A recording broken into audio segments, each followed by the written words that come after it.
Hey, how's it going? It's been quite some time, hasn't it? I have a couple of things I'd like to recap before we hop into this one.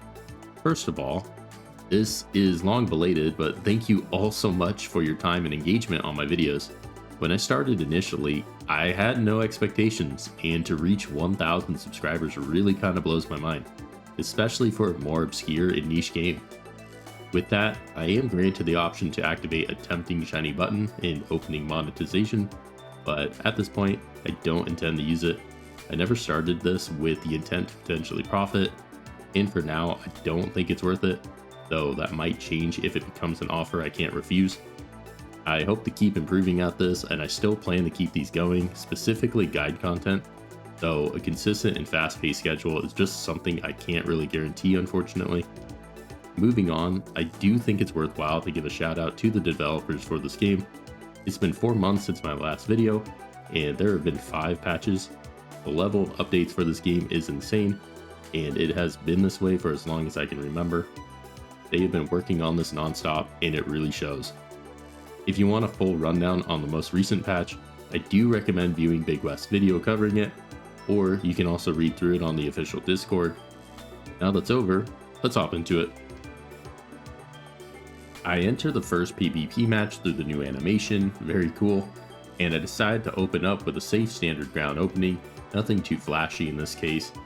I never really focus on establishing a synergy at the stage as the match is too new to commit to anything, and really the only thing I watch out for are babies, win or loss streaks, and incoming additional picks before I even think about the endgame. I tried getting cheeky with an amulet coin, but I fail to find an early evolution to make the most of it, and I go against rolling for any evolution since it's just not worth the risk to me at this moment. I monitored the additional picks coming in from the other players and see Coughing. I already have a Grimer as one of my options, and seeing Coughing gives me the green light for setting up for an Amorphous poison endgame. I like this combo as Ghastly is a Pokemon that will be in the match by default, and there are several additional Amorphous poison types I can get down the line if luck goes my way. Poison is a very safe synergy in my opinion, and getting Amorphous 5 or 7 to combine with it gives it additional punching power to get through some of its normal checks and counters, while also having the option to pivot into something else if Poison Team doesn't come into fruition. So generally, it's kind of one of my go-to synergies if I happen to see it, but it's dependent on additional picks. Unsurprisingly, I transitioned the team into 3 Poison. I did not have an early evolution to build around for these early rounds, and Poison can operate well as a low budget team that punches above its weight and can carry you to your unique pick. The team isn't doing fantastic, but I don't mind. I can start a lost streak and I wouldn't mind to keep that going, but I end up finding here an evolution force lineup to go with, even though it might break my current lost streak, but with the amulet coin attached, it'll likely make up for it. Which in this case it does, and ends up picking up 3 coins. So I'm fine with that.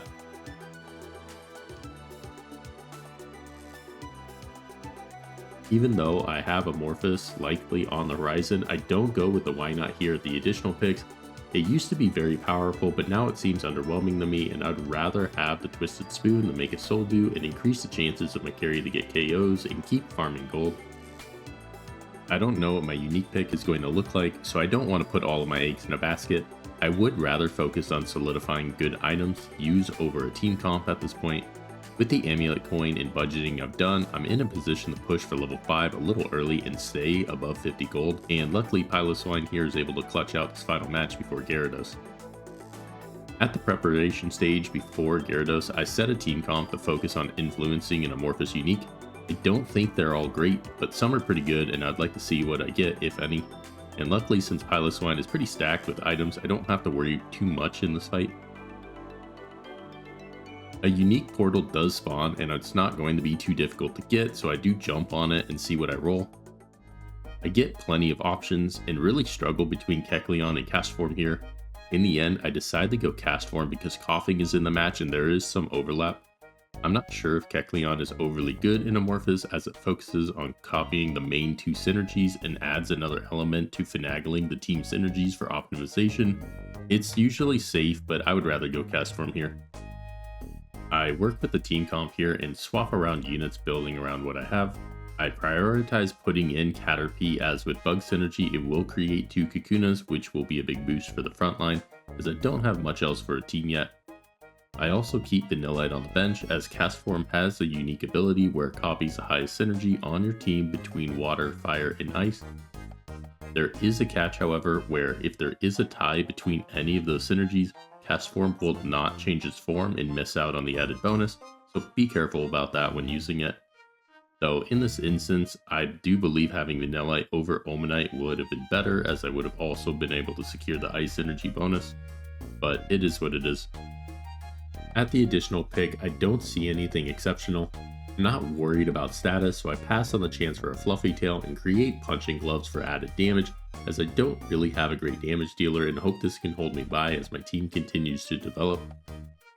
Also, I hesitate and struggle a bit in this round while working out synergies and what to do next, but really, Amorphous 3 is pretty weak and holds minimal weight, so getting Dragonair here would have been better purely by having a decent evolved unit in place of one of the weaker ones.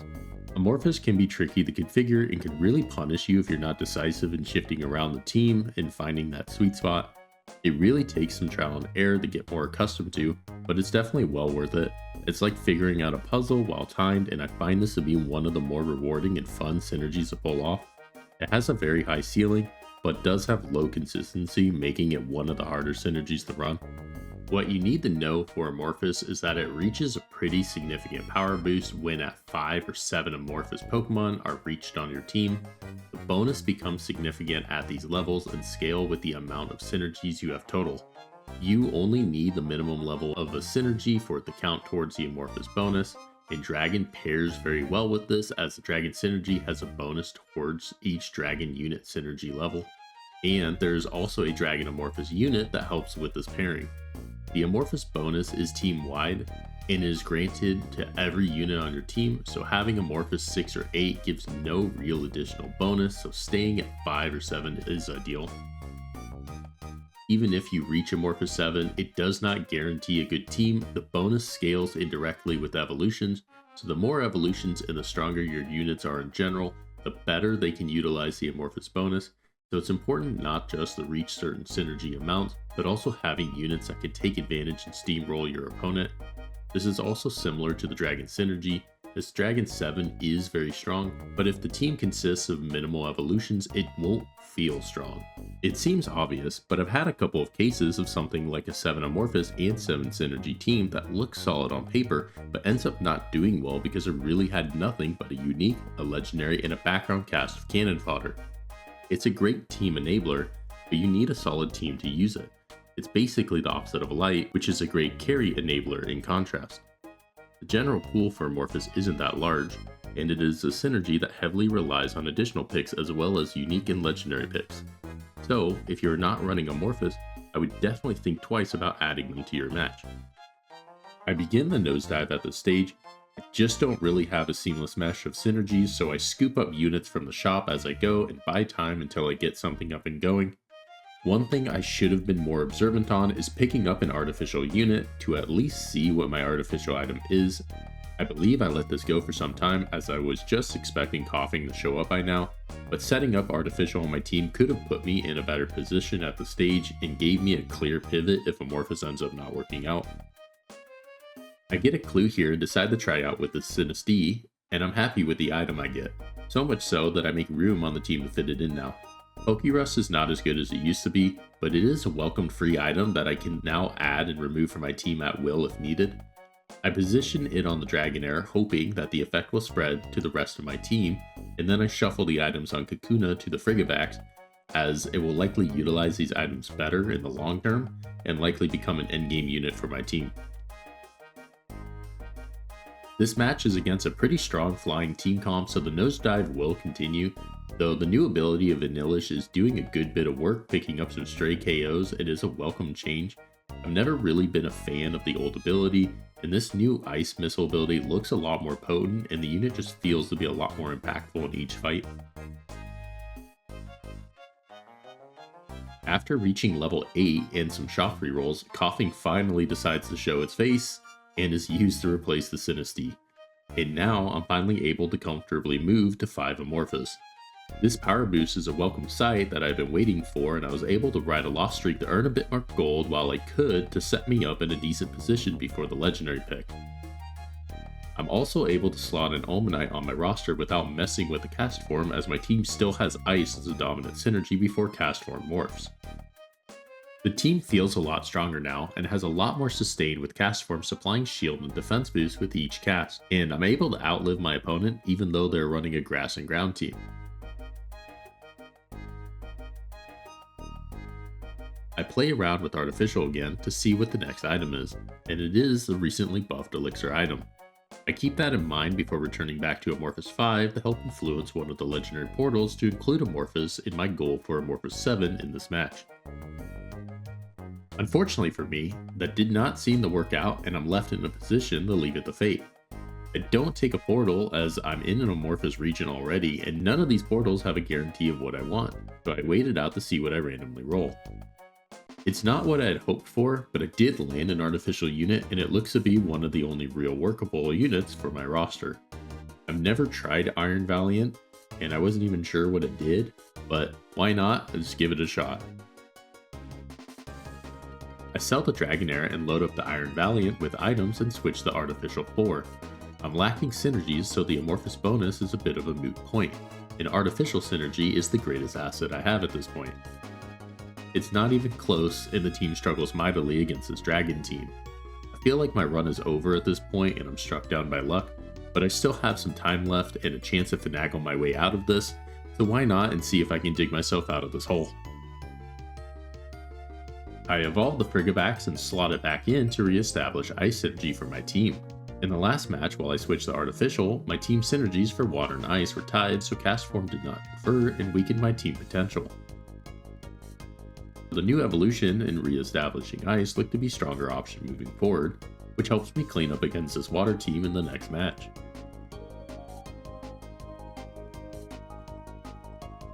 Still not convinced on Amorphous for the team at this point, and slot Artificial 4 back in for the added item.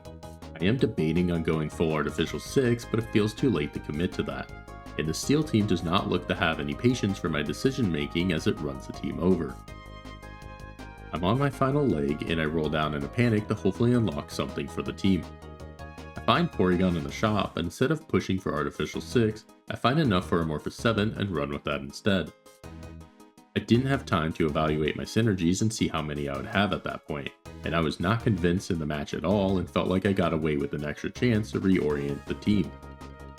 It looks like luck might be on my side after all. I was even outdamaged in this matchup, yet I still came away with it.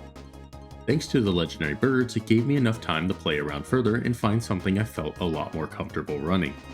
After more rolling, I found a Gibble to get Dragon 3, it dropped down to Amorphous 5 to increase the amount of synergies I have greatly. After the match, I did some additional tweaking and found a few more evolutions to round out the team in a 5 Amorphous, 4 Artificial main spread with 4 Ice to boot if cast form changes shape. The next match is a lot more difficult, but it looks like I've made the necessary adjustments in the nick of time. I added a Muscle Band to Iron Valiant and swapped over the Pokerus and Elixir to Porygon. Valiant is my frontline unit, likely taking damage and scaling with Muscle Band and Shell Bell healing. Items and bonuses from Artificial are felt here, and I come away with a close match to live another day.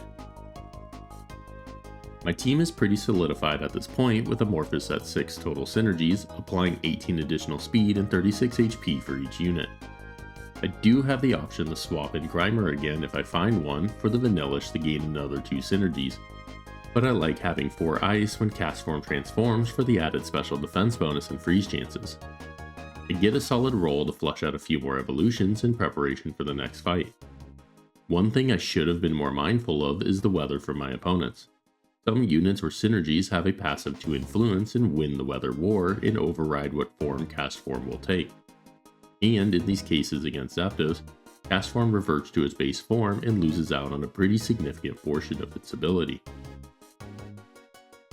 At the carousel, I take a Wonder Box since it pairs well with the Artificial synergy and hand it to Coughing since my other Artificial units are already full with items. After a little shifting, I'd land a Haunter to gain a further boost, but I have not been accruing interest and my economy has been kneecapped at this stage, so I will have to fight the remainder of this match at a disadvantage and hoping to continue being fueled by a win streak. The next time I run against a steel team, I'm a lot more prepared and the team merrily walks over them this time. I'm still pretty capped at a mild Amorphous and synergy level, and I unfortunately have not been able to take advantage of pairing Iron Valiant synergies. The pool was not the greatest to work with in this match, and it shows the risk of committing early. Amorphous should not be a synergy or even a main focus at the early to mid stages of the game, and should be left as a synergy you pivot into when the conditions are right. It's another fight where cast form is overridden by the opponent's weather and fails to gain its bonuses, and the team also misses out on 4 ice. At least another bonus was able to be used, and that was Porygon copying the opponent's top synergy, which in this case is Flying 8, improving some worth as the duck performs a dive bomb to take out Zapdos. Love this passive, and as an artificial player I hope this passive remains, even though I have heard some rumors about it being overpowered. I play around with the shop at this point, and the only real improvement I can make is evolving Coughing since I don't have the funds to push for a second stage evolution. I managed to find a Ditto to evolve into Wheezing, and to me it's worth it in flushing out the team even if it's copying a cheaper unit. The Steel team has some powerful units with a Metagross and Aegislash, but doesn't prove to be enough, and Porygon seems to be enjoying the true damage bonus. Eventually, their team falls and the clock strikes midnight. One more down, one to go. The final match is a cacophony of dive bombs and gas clouds. It's pandemonium with units all over the field and it's pretty hard to follow, but a few units remain and Iron Valiant lives up to the name and is one of the last surviving to close out the match. The team performed better than I would have expected from the synergy levels I had, but that just shows the power of Amorphous and specifically the speed boost it grants in boosting your team. Unfortunately, this match does not show the full potential with a mind-blowing team, but I hope it helps in understanding the synergy. I hope you enjoyed the match, and I look forward to seeing you in the next one.